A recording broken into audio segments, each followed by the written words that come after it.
Hey, this is Champ for Driven Skill, and I just came back from a lot of card games. So, first of all, me, or Hero, and we went to the Yu-Gi-Oh! Regionals yesterday, so Saturday. And Hero was doing pretty well, and I was also doing pretty well, and then I scrubbed out against Worms because I'm bad.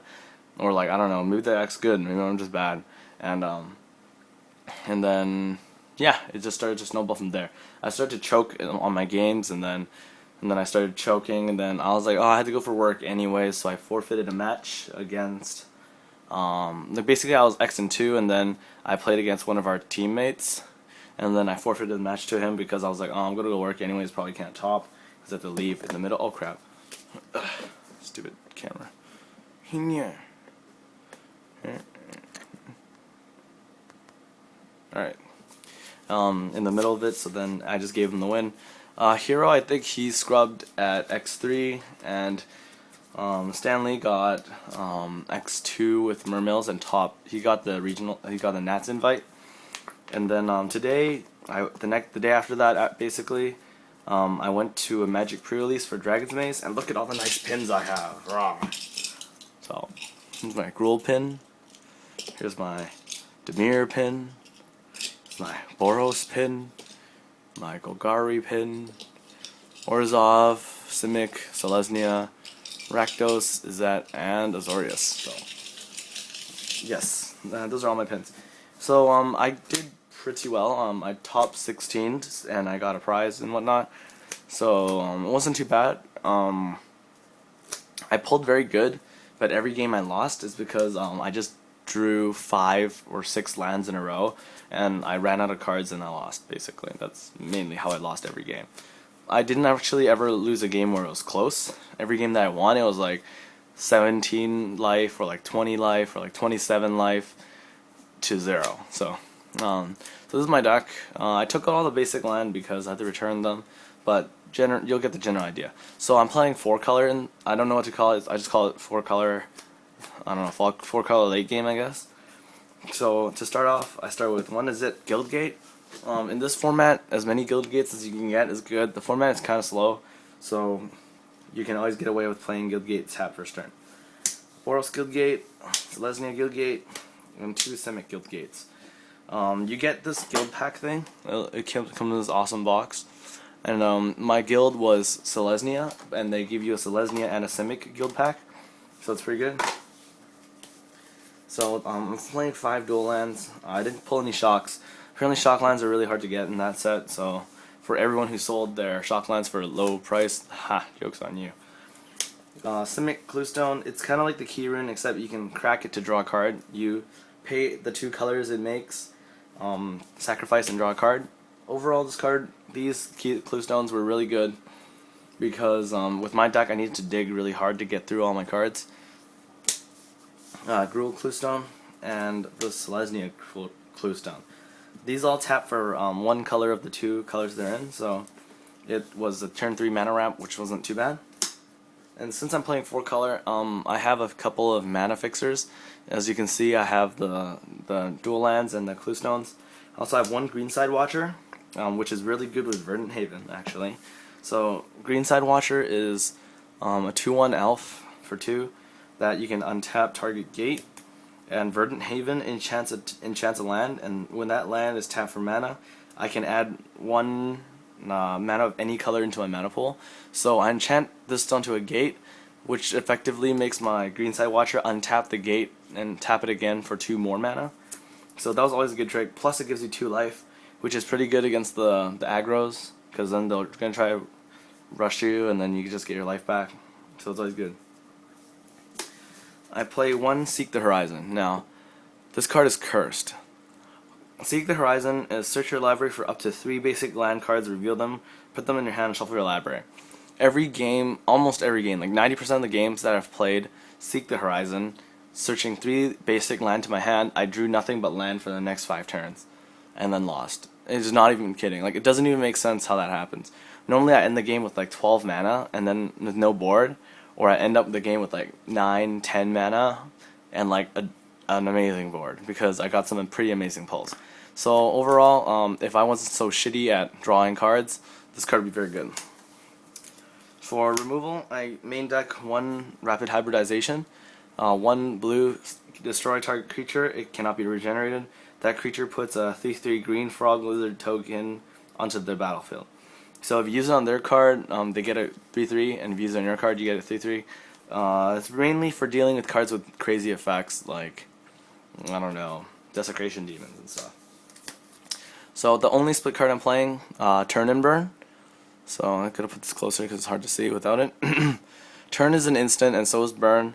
For 1 blue and 2 colorless, I can change a target creature into a 0/1 red weird until the end of turn. It loses all abilities, and Burn deals 2 damage to target creature or player. So of course you can turn it and burn 1 card, or if their card attacks you, you can turn it, block it, and burn another creature with 2 or less toughness. So this card is very good. Probably might see standard play. I'm guessing it will. Common Bond, 1 white, 1 green, and 1 colorless. Get a +1/+1/+1/+1. So basically, put 2 +1/+1 on 2 different things or the same thing. So it's pretty good.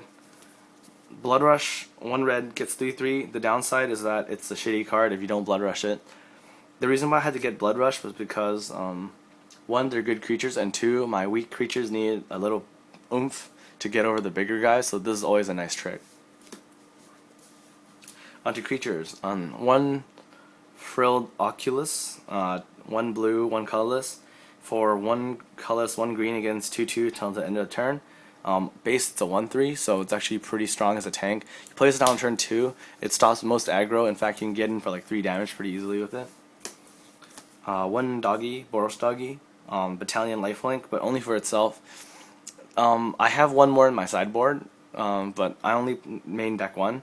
This card is really good in the damage race because you can attack with this, with Battalion, and then pump it like crazy to lifelink like 10 or 9 life back. So I actually won a game because I had lifelink on this, and then I pumped it a lot, and then basically won the game off that. Concordia Pegasus, 2 to cast, 1/3 flyer. I think this card is amazing. Like, the stats are pretty amazing.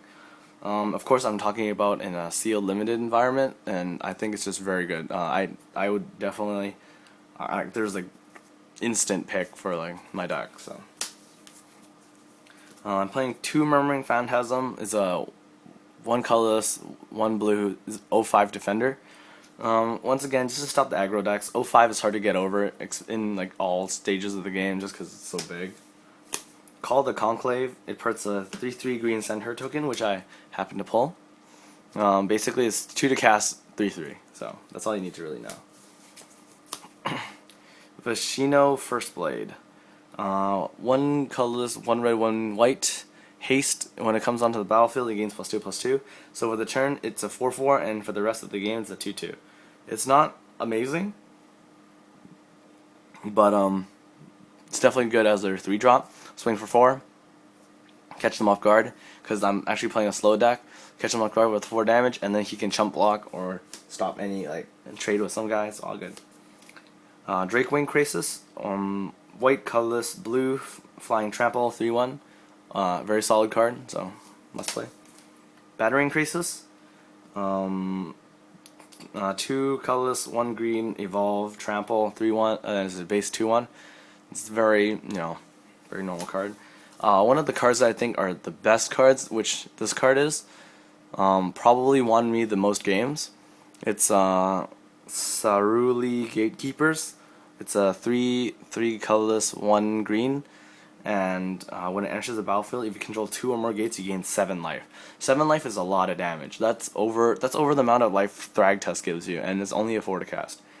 The downside is you have to have 2 gates. In the limited environment, very good. Maybe see standard play if gates can be actually used, so very good.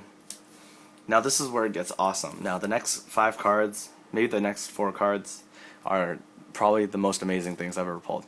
First one, Nimbus Swimmer, not the best, but for a limited sealed environment, X green, white, green, blue, flying, it gains +1/+1 for equal to X that I paid. So of course you're like, whatever, that's not too great. So my next card is Tajik, Blade of the Legion. one of the new Dragon's Maze cards. This is the Boros Champion. For 2 colorless, red-white, Tajik is indestructible, and Battalion he gains +5/+5, and he's base 2/2. So he will be a 7/7, 4 to cast 7/7 indestructible. He's legendary, of course, and this is very good. Next one I have is Ruik Thar, the Embowed. It's a green, red, and 4 colorless. Legendary creature, Ogre Warrior, has Vigilance, Reach, is a 6/6, and attacks each turn if able. And to top it all off, whenever a player casts a non-creature spell, Ruik Thar deals 6 damage to that player. So regardless if you did it or your opponent did it, they're taking 6. They try to remove this card, take 6 to the face. It's very good, very powerful, especially with the Reach because it deals with flying. The next card I have is Savage-Born Hydra. This card is a mythic, an X red-green. It has double strike, and Savage-Born Hydra enters the battlefield with X +1/+1 counters. So if you pay 3, it comes with 1/1. You play 4, it comes with 2/2. And you can pay 1 green or red and 1 colorless to give it a +1/+1. And it's a it's a sorcery speed only, so you can't do it to like combat trick your opponent. Overall, this card is very powerful, and especially in limited. I'm not sure if we'll see any standard play. Probably won't. And my last card that I pulled was Prime Speaker Zagana. 2 blue, 2 green, 2 colorless. Legendary creature, Merfolk Wizard. When she enters the battlefield, with X +1/+1 counters on it, where X is the greatest power amongst other creatures you control. So when she comes into play, she basically evolves all your other people, because she'll be stronger than everyone when she comes into play. When Prime Speaker Zagana enters the battlefield, draw cards equal to its power. So very, very good, especially in limited, where your always cards start. If you play Zagana, you at least get 1 card out of it, and yeah, it's just very good. So onto my quick sideboard. I didn't have many good other cards, considering my deck was amazing. I just always land flooded and lost. That's why mainly I didn't get first place probably. So let's see. My 1 card is Sunspire Gatekeepers. If I control 2 or more gates when I play this card, I gain a 2/2 White Knight with creature token Vigilance. I never actually sided this card, so I don't know how good it was. Weapon Surge. Once again, I didn't side this card ever. Instant. Target creature you control gain +1/+0 in first strike, and Overload for 2. All your creatures gain +1 in first strike. Never use this either. Protect and Serve. It's basically 2 pumps. One's a pump and one is a -6, -0. Never use this. Boros Doggy, I sided this in against aggro. It was pretty good.